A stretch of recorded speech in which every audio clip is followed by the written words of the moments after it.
Olá, meus amados alunos da turma 41. Hoje, na 33ª videoaula de História, semana 36, nós vamos fazer uma revisão de todo o conteúdo dado desde a semana 26 até a semana passada, semana 35. Nós vamos falar sobre a escravização dos africanos.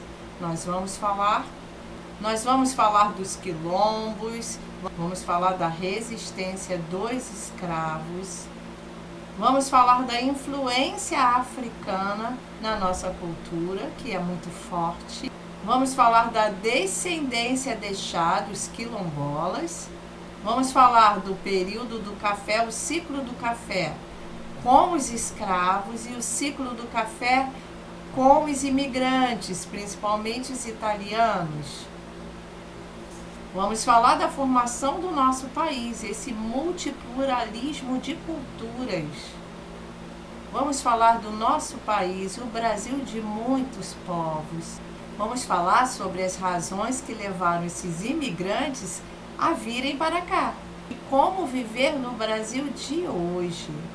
Vamos falar principalmente das crianças e dos adolescentes. Vamos falar sobre o ECA. Vamos falar sobre o Estatuto da Criança e do Adolescente. Vamos nessa? Vamos rever todo esse conteúdo? Simbora, meu povo! Bom, nós sabemos que a partir do século XVI, Portugal estava muito endividado e a escravidão era o apoio que ele precisava no processo de colonização para achar metais preciosos. A princípio, os portugueses queriam utilizar o trabalho braçal dos índios, mas eles ofereciam muitas resistências. E os índios conheciam as matas como ninguém. Resolveram investir no tráfico de escravos vindo diretamente da costa da África. Congo, Angola, Minas, São Tomé. E aí, quando eles vêm para o Brasil, eles vêm numa condição de coisa, de escravo, de nada. E por isso eles resistiam, sim. E eles fugiam. E iam para os quilombos. Nos quilombos, eles se sentiam livres e eles sentiam saudades de sua terra natal, a África. Essa imagem é um intrudo, é o carnaval da época, dos escravos africanos. Eles utilizavam farinha no rosto, eram poucos momentos que eles tinham para diversão.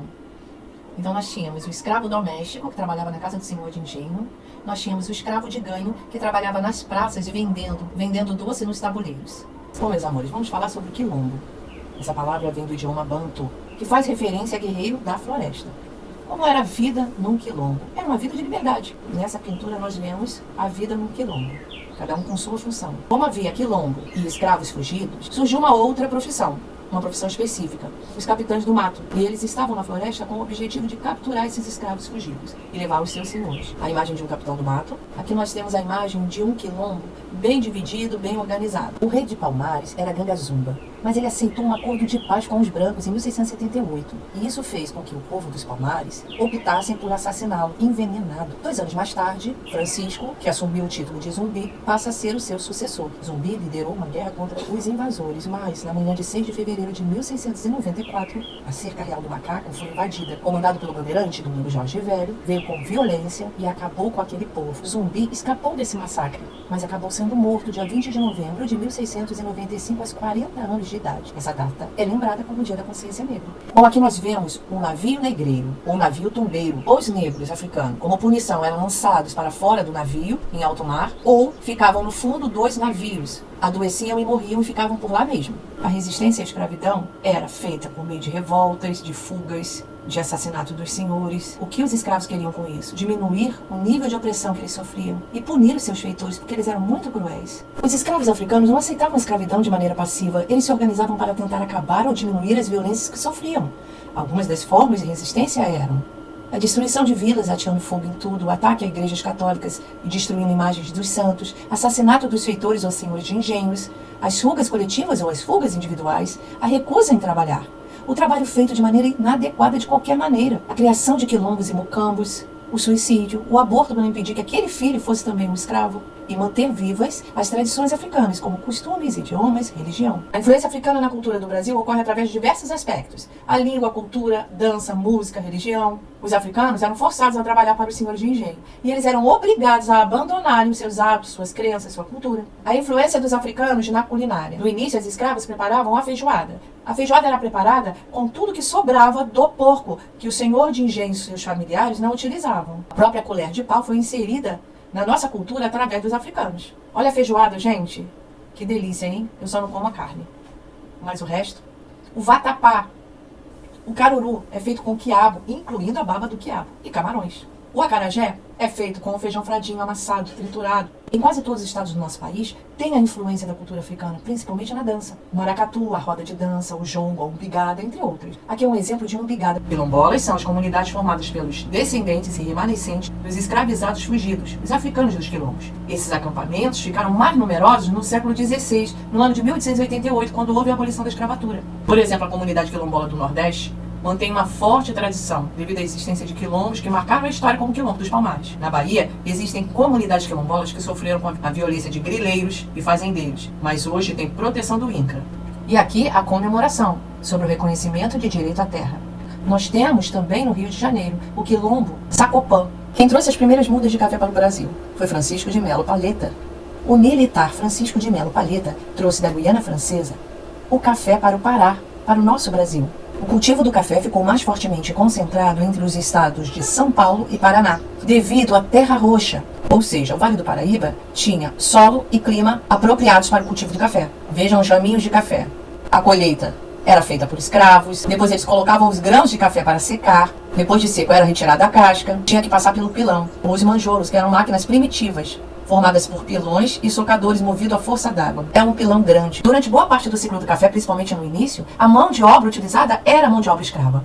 A causa da vinda desses imigrantes? Bom, começa com 1850, a Lei Eusébio de Queiroz, que proibiu o tráfico negreiro. Depois, a Lei Áurea, 1888, vamos entender essa libertação diferentemente de cidadania. 1871, incentivo financeiro para os imigrantes, para a vinda dos imigrantes. Em 1872, a chegada dos imigrantes italianos. Em 1884, o Brasil começa a receber os imigrantes japoneses. Aqui nós vemos a secagem do grão de café. Os imigrantes saíram de suas pátrias por problemas econômicos. Eles vieram para cá com a promessa de melhora financeira. Os imigrantes chegam cheios de esperança, mas logo se decepcionam. Aqui começa a construção da Estrada de Ferro. A primeira ferrovia do Brasil, a Estrada de Ferro Barão de Mauá, inaugurada por Dom Pedro II. Foi inaugurada em 1854, no Rio de Janeiro, e a primeira locomotiva, a Baronesa. Olha a Baronesa aí, gente, que linda! A Estrada de Ferro para exportação do café foi construída com o financiamento dos ingleses. Olha as sacas de café, meu povo. Toda essa melhoria foi graças ao café. A população brasileira é bastante misturada, é miscigenada. São inúmeras raças que favoreceram essa formação do povo brasileiro. Os principais grupos étnicos que ajudaram a formar nossa sociedade foram os índios, os europeus e os africanos. Essas três raças unidas vigem ao povo brasileiro. O cartaz dizia: terras no Brasil para os italianos. Navios partindo toda semana do porto de Gênova. Venham construir seus sonhos com a família. Um país de oportunidades, clima tropical e abundância de riquezas minerais. No Brasil vocês podem ter o seu castelo. O governo dará terras e ferramentas para todos. Venham. E aí começa a história da imigração, com o incentivo do próprio governo. Desde que nasce, a criança tem seus direitos garantidos. Criança em primeiro lugar. As crianças não podem ser separadas de suas mães. Escola e ensino para todo mundo. A educação de primeiro grau deve ser obrigatória e gratuita. Todas as crianças têm o direito de brincar e de não trabalhar. Elas devem ser as primeiras a receber ajuda e proteção em caso de perigo. No Brasil, os direitos da criança foram aprovados em 1990 no Estatuto da Criança e do Adolescente, o ECA. Milhões de crianças que perdem a infância no trabalho, na labuta. Nós vemos aqui imagens de crianças que foram postas para trabalhar. Jovem aprendiz, a partir de 14 anos de idade, estão protegidos pelo Estatuto da Criança e do Adolescente. Eles têm um tempo reduzido de trabalho para que tenham um tempo maior para se dedicarem aos estudos. Meus amores, termino aqui todo o conteúdo do livro novo e do livro antigo. Fiquem com Deus, até a próxima, pessoal. Se cuidem. Tchau, tchau.